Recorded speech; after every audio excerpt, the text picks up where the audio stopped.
Hello everyone, this is Swati Singh. Welcome to Shreeji classes. हम लोगों ने क्लास 10 का फर्स्ट चैप्टर स्टार्ट किया था। होप सो एक दो दिन में क्लासेस भी स्टार्ट हो जाएंगी, सबके स्कूल भी स्टार्ट हो जाएंगे क्लास 10 में जो जो लोग हैं उनके।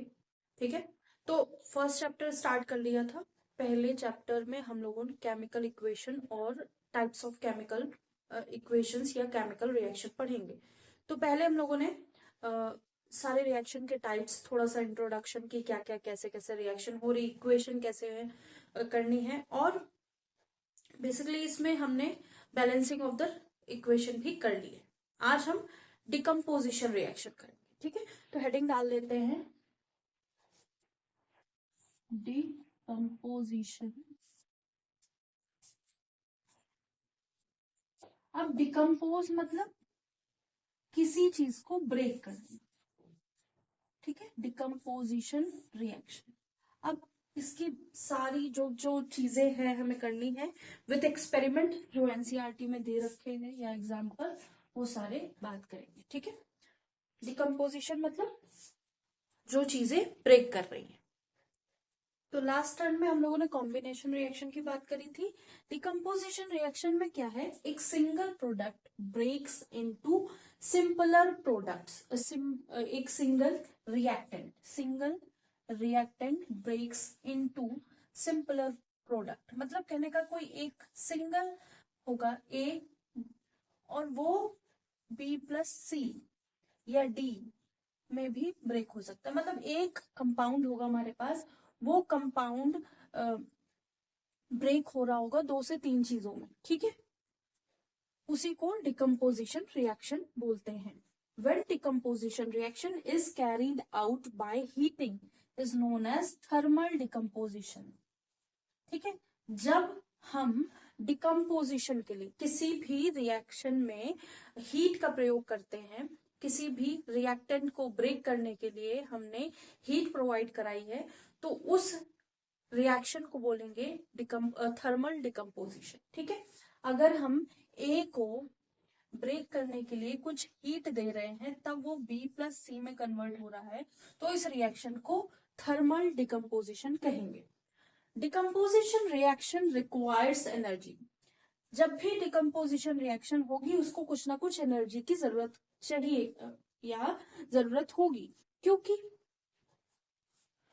यहाँ पे क्या है, ब्रेक डाउन हो रहा है सिंपलर फॉर्म में। तो जो चीज ऑलरेडी स्टेबल कंडीशन में उसको हम ब्रेक कर रहे हैं, तो वो कुछ ना कुछ एनर्जी देंगे। ठीक है, इधर in the form of heat, या तो हम उसको हीट देंगे रिएक्शन में, या जो रिएक्टेंट है वो, या उसको हम लाइट देंगे या इलेक्ट्रिसिटी प्रोवाइड करेंगे। मतलब या तो हीट देंगे या नेचुरल लाइट या सोडियम लाइट या जो सनलाइट है उसकी, या इलेक्ट्रिसिटी प्रोवाइड करेंगे ब्रेकिंग डाउन ऑफ रिएक्टेंट्स को ब्रेक करने के लिए। ठीक है, जो रिएक्शन है, the reaction in which energy is absorb, कोई भी रिएक्शन जिसमें एनर्जी एब्सॉर्ब होगी उसको हम एंडोथर्मिक रिएक्शन कहेंगे। एंडोथर्मिक, एंडो मतलब एनर्जी का लेना और एक्सो मतलब एनर्जी का निकालना। ठीक है, तो ये हो गया बेसिक डिकम्पोजिशन के बारे में इंट्रोडक्शन। ठीक है, डिकम्पोजिशन रिएक्शन होता क्या है, single product single reactant simpler products में ब्रेक हो रहा होगा। मतलब एक कंपाउंड अपने छोटे छोटे कॉन्स्टिट्यूएंट एलिमेंट में ब्रेक हो रहा होगा। जरूरी नहीं है वो कॉन्स्टिट्यूएंट एलिमेंट बिल्कुल सिंपलर फॉर्म में होंगे, वो भी हो सकता है कुछ ना कुछ कंपाउंड फॉर्म में हो। ठीक है, when decomposition reaction is carried out by heating, जब भी डिकम्पोजिशन रिएक्शन करने के लिए हमें हीट का इस्तेमाल करना पड़े तो उसको हम थर्मल डिकम्पोजिशन कह देंगे। और डिकम्पोजिशन रिएक्शन में एनर्जी की जरूरत पड़ती ही है।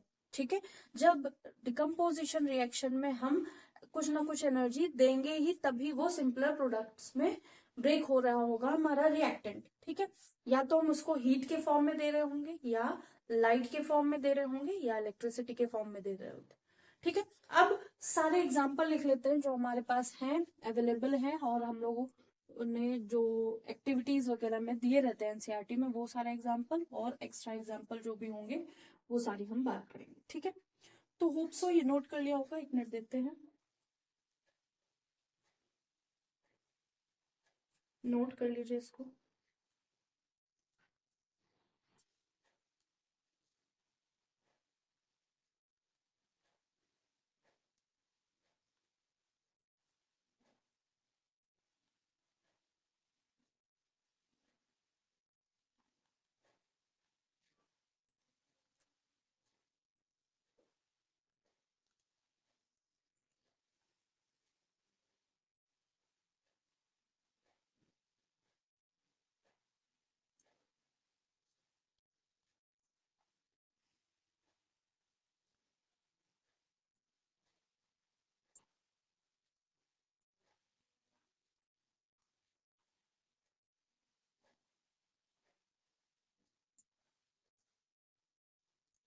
होप सो नोट कर लिया होगा।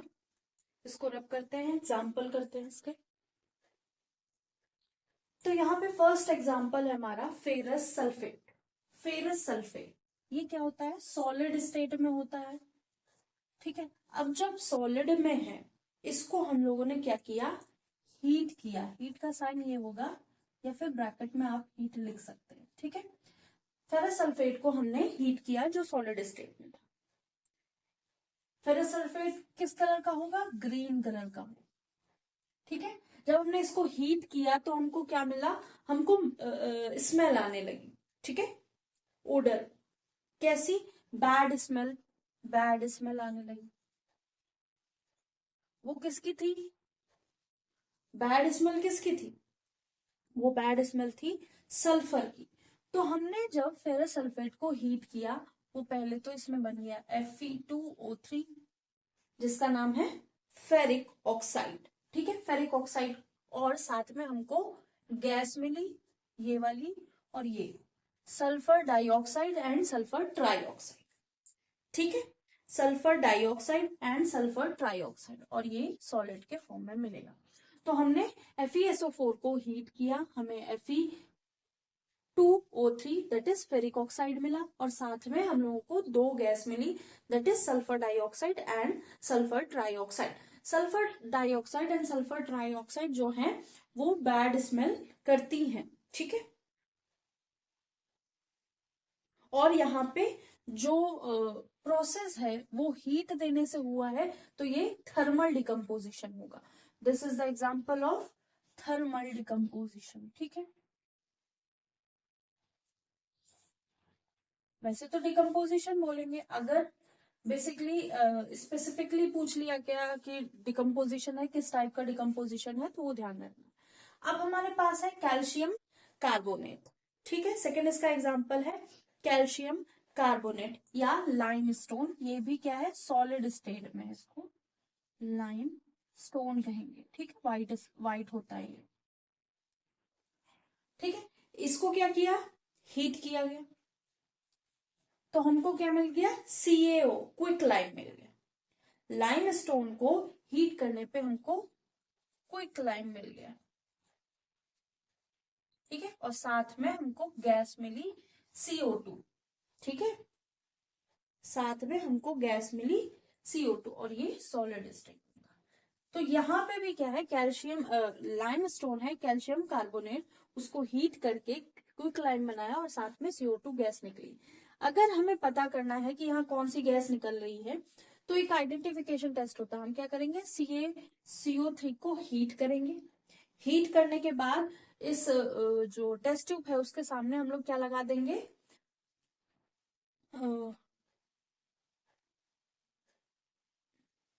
लाइम वाटर लगा देंगे। ठीक है, लाइम वाटर लगाएंगे, CO2 उसमें जाएगी, तो व्हाइट कलर का हो जाएगा वो पूरा जो सॉल्यूशन है।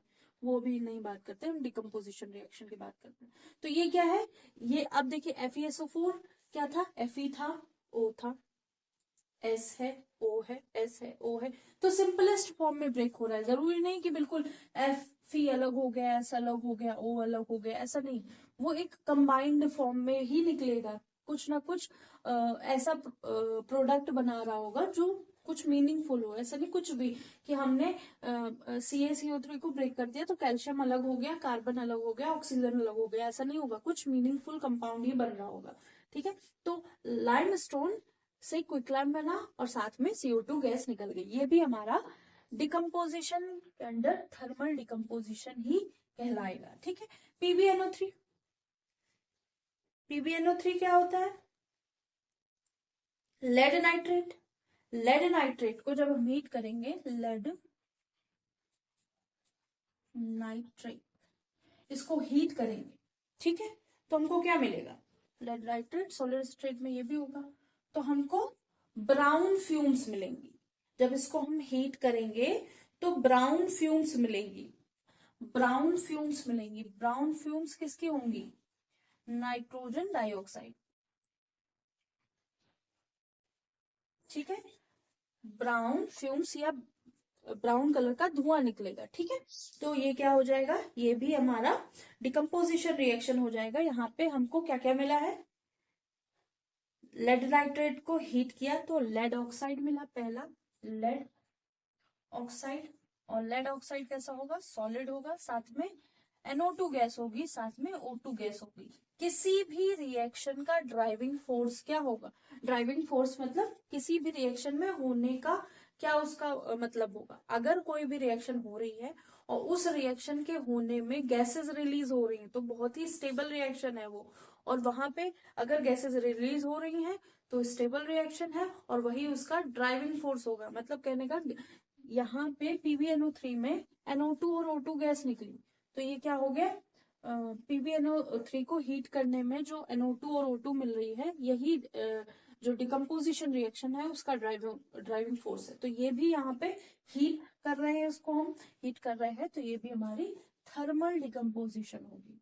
ठीक है, अब AgCl, AgCl की बात कर लेते हैं। AgCl क्या है?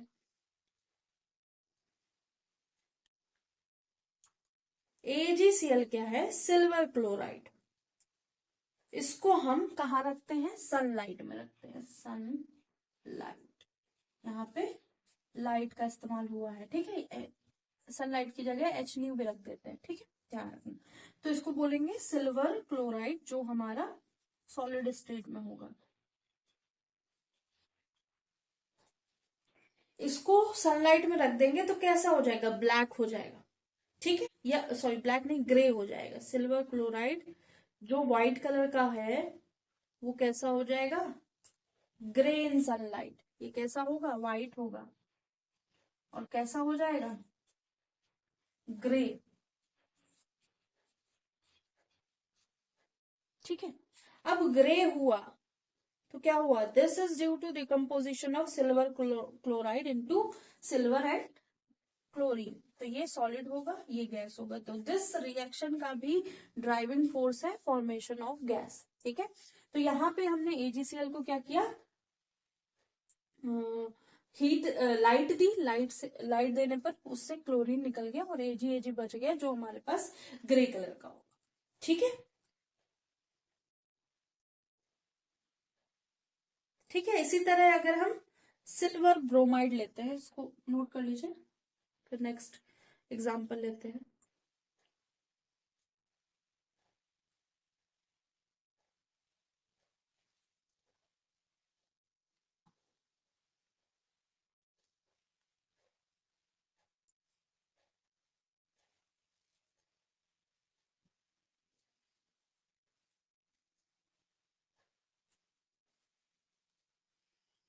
होप सो समझ में आया होगा कि अब देखिए AgCl में क्या हुआ? Ag अलग हो गया, Cl अलग हो गया। Cl2 क्या है? गैस है। Ag क्या है? तो एक सिंपलेस्ट कंपाउंड में हुआ है, Ag और Cl में अलग अलग हो गया है, लेकिन फिर भी वो ऐसे हर जगह इसी तरह ब्रेक नहीं होगा। हर जगह कुछ ना कुछ कंपाउंड बना रहा होगा। यहाँ पे भी क्या है? Ag सॉलिड फॉर्म में और Cl2 ऐसे ही एग्जिस्ट करता है। जो नेचर में जिस तरह वो कंपाउंड एग्जिस्ट कर रहा होगा, उसी तरह वो सिंपलेस्ट कंपाउंड बन रहा होगा यहाँ से। ठीक है, बाकी सब में हमने हीट दी, इसमें हम लोगों ने क्या की दी? लाइट दी।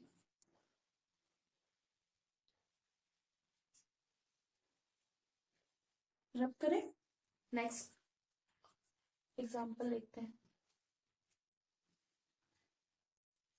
AgCl की जगह अगर हम AgBr भी लेते हैं तो AgBr कैसा होगा? सॉलिड में होगा, इसको सनलाइट में रख देंगे तो Ag अलग हो जाएगा, Br2 गैस बन के निकल जाएगा। ऐसा होगा क्या? ऐसा ही होगा। ठीक है। अब AGBR और ये वाला जो रिएक्शन है ये कहाँ इस्तेमाल हो रही थी? अब तो नहीं होती इतना, तो लिख लेंगे above reaction used in black and white photography.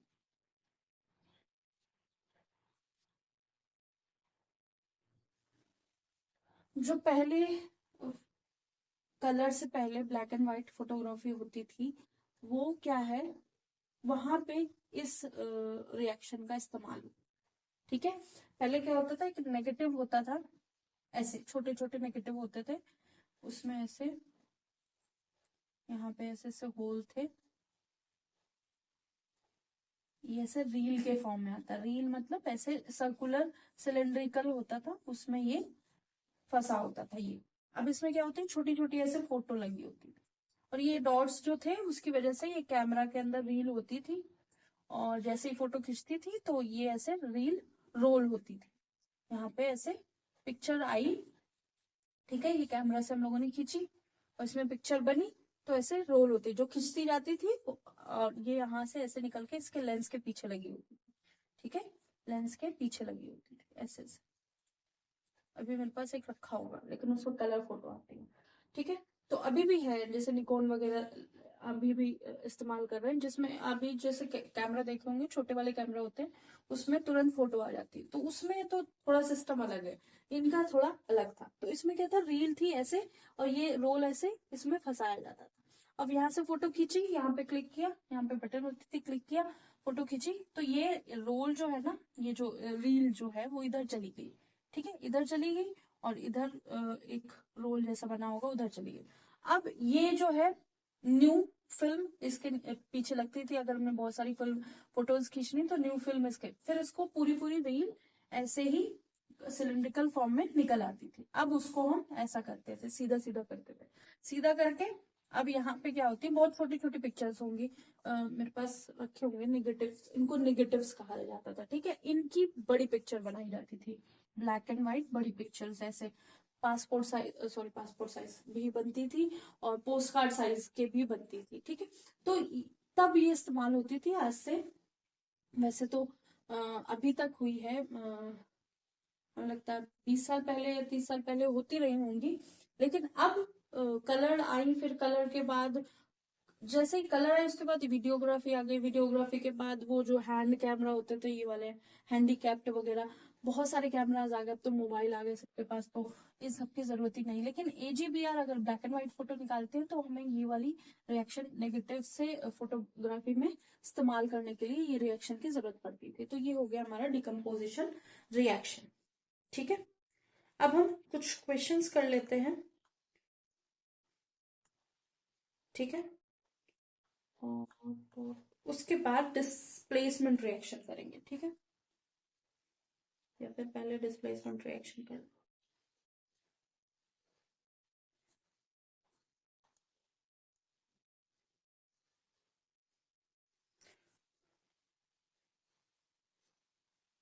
इसको रब करते हैं, पहले डिस्प्लेसमेंट रिएक्शन करते हैं, फिर क्वेश्चन करते हैं।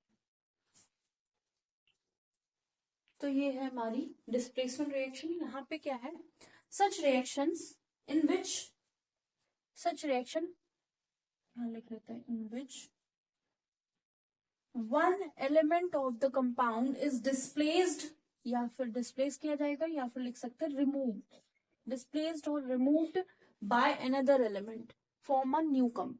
ठीक है, मतलब कहने का कि इसको और ऐसे भी लिख सकते हैं, reaction in which more reactive element displace the less reactive element from compound। ठीक है, या तो ये कह सकते हैं कि एक element one element of the compound displays the another element.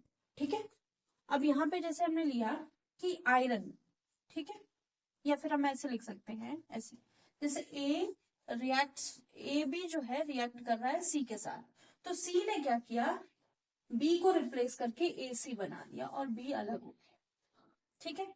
तो such reaction in which one element remove the another element, remove the another element, ये कंपाउंड नहीं लिखना है, ये कंपाउंड नहीं लिखना।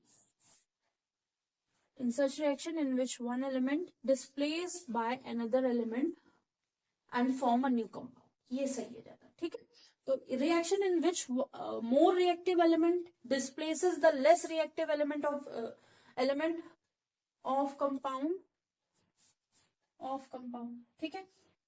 मतलब कहने का कि यहाँ पे C is more reactive, C बहुत ज्यादा रिएक्टिव है किससे, B से, इसलिए उसने B को हटा दिया और A के साथ रिएक्ट कर गया। ऐसे ही फर्स्ट हमारा एग्जांपल है जिसमें हमारे पास क्या है, आयरन।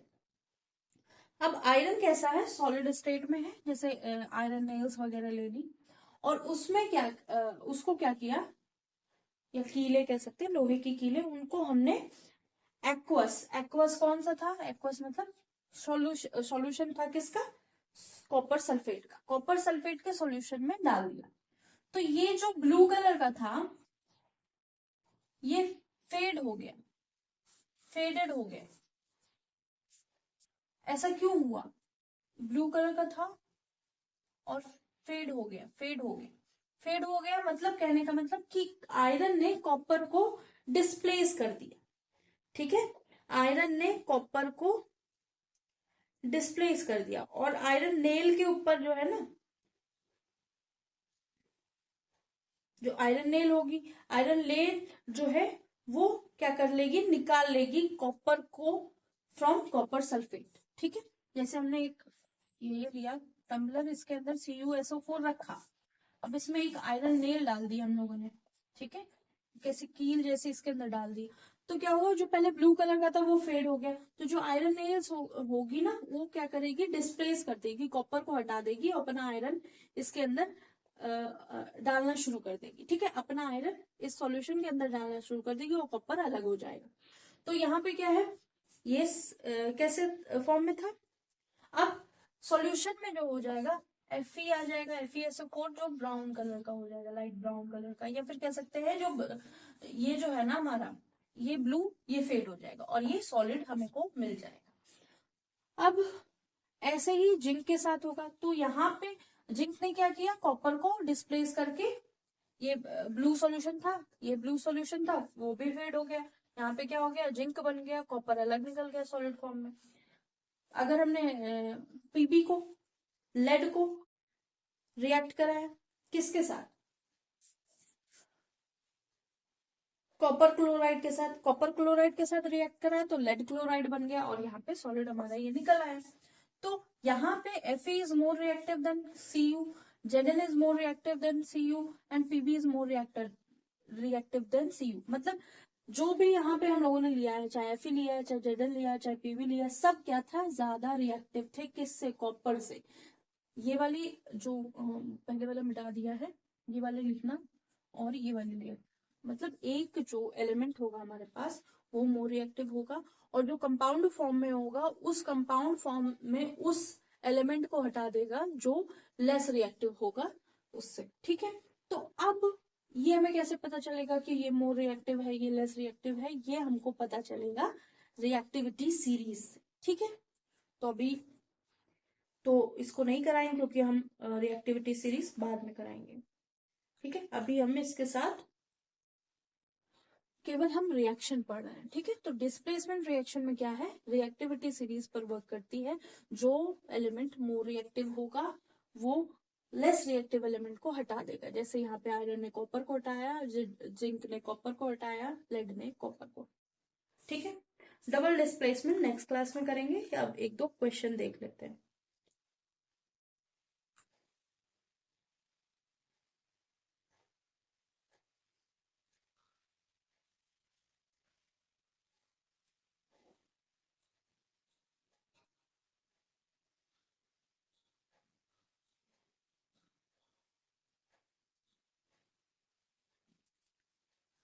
होप सो नोट कर लिया होगा, इसको रब करते हैं। A solution x use for white wash, कोई सॉल्यूशन है एक्स जिसको हम व्हाइट वॉश में यूज करते हैं, ठीक है, घरों को पेंट करने, ठीक है। Name x and it's formula, पहला हमें उस एक्स का नाम बताना है और राइट रिएक्शन,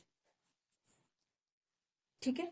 तो लास्ट टर्न पे हम लोगों ने बात करी थी कि जो भी सब्सटेंस है वो यूज होता है व्हाइट वॉश में, उसका नाम है स्लेक्ड लाइम, ठीक है।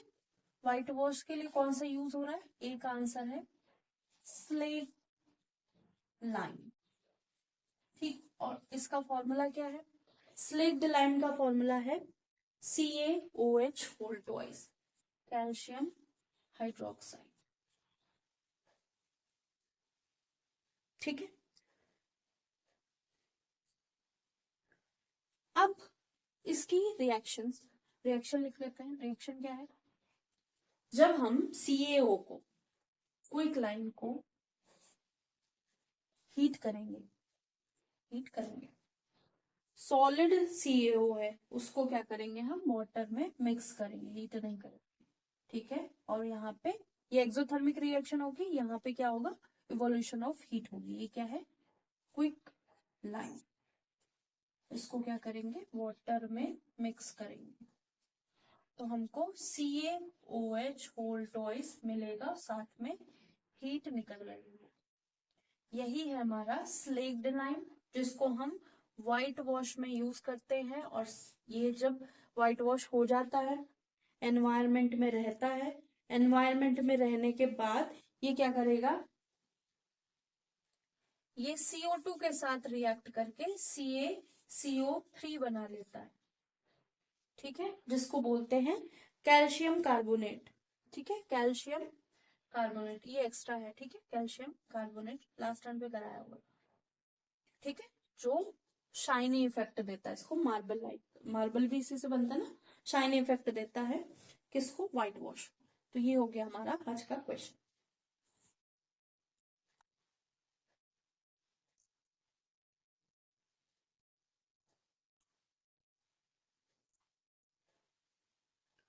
एक एक्टिविटी नेक्स्ट टर्न पे करेंगे और एक दो क्वेश्चन और करेंगे, उसके बाद डबल डिस्प्लेसमेंट करेंगे, ठीक है। डबल डिस्प्लेसमेंट के बाद oxidation reduction, hope so note कर लिया होगा। नेक्स्ट क्लास में एक दो एक्टिविटी है, फिर पहला जो हमारा डबल डिस्प्लेसमेंट, फिर ऑक्सीडेशन रिडक्शन, उसके बाद कोरोजन एंड रेंसिडिटी, यही है एनसीईआरटी में। इसके अलावा जो भी एक्स्ट्रा वाला होगा वो एक क्लास में करा देंगे, जो इस से रिलेटेड है, जनरली इन चैप्टर से रिलेटेड है, ठीक है। और उसके बाद सारे क्वेश्चन। तो होप सो आज की क्लास समझ में आई होगी। कुछ भी नया लगा हो या नहीं समझ में आया तो आप कमेंट कर सकते हैं, लाइक कीजिएगा, सब्सक्राइब कीजिएगा, शेयर कीजिएगा, बताइएगा क्लासेस कैसी लग रही है। Thank you.